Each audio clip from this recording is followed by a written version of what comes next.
You are watching Facto News. नमस्कार, स्वागत है आपका फैक्टो न्यूज में। बायजूस की मुश्किलें कम होने का नाम नहीं ले रही है। पहले गार्जियंस को बच्चों को ट्यूशन पढ़ाने का दबाव बनाने को लेकर कंपनी को अधिक मीडिया पर काफी ज्यादा ट्रोल किया गया था। अब इसकी फंडिंग को लेकर कई सारे सवाल उठ रहे हैं। अब क्या है यह पूरी खबर, चलिए आपको विस्तार से समझाने की कोशिश करते हैं।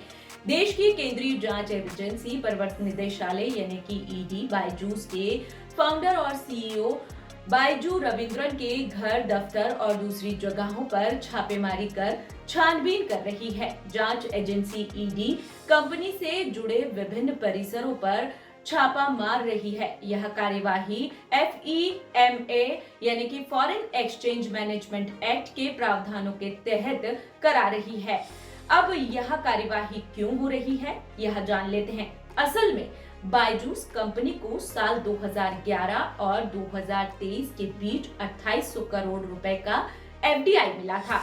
इसके अलावा बायजूस कंपनी ने FDI के नाम पर अलग अलग देशों से पैसा भेजा था। बता दें कि बायजूस कंपनी के ऑडिट न कराने के आरोप भी इन पर लगे हैं। यह पूरा मामला क्या है, इसको भी जान लेते हैं।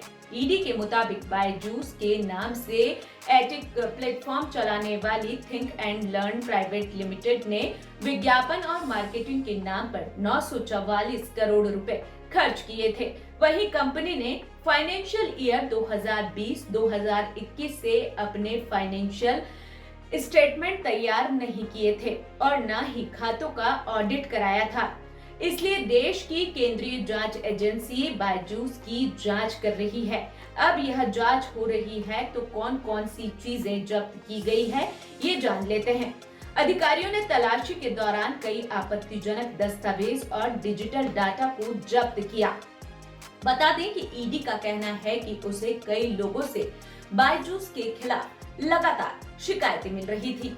इतना ही नहीं, ईडी ने कई बार बायजू रविंद्रन को समन भी भेजा था, लेकिन वे कभी भी ईडी के सामने उपस्थित नहीं हुए। बता दें कि बायजू ने फरवरी महीने में करीब 1500 कर्मचारियों की छटनी कर दी थी। इससे पहले अक्टूबर में बायजूस ने 2500 कर्मचारियों की छटनी की थी। बायजूस कंपनी ने ज्यादा लागत और ऑपरेशन की आउटसोर्सिंग का हवाला देते हुए यह छटनी की बात कही थी। अब जाते जाते आपको बायजूस की कहानी से रूबरू करवाते हैं। बायजू रविंद्रन ने साल 2011 में थिंक एंड लर्न कंपनी बनाई थी। इस कंपनी का फोकस क्लास 1 से लेकर क्लास 12 तक के बच्चों पर था।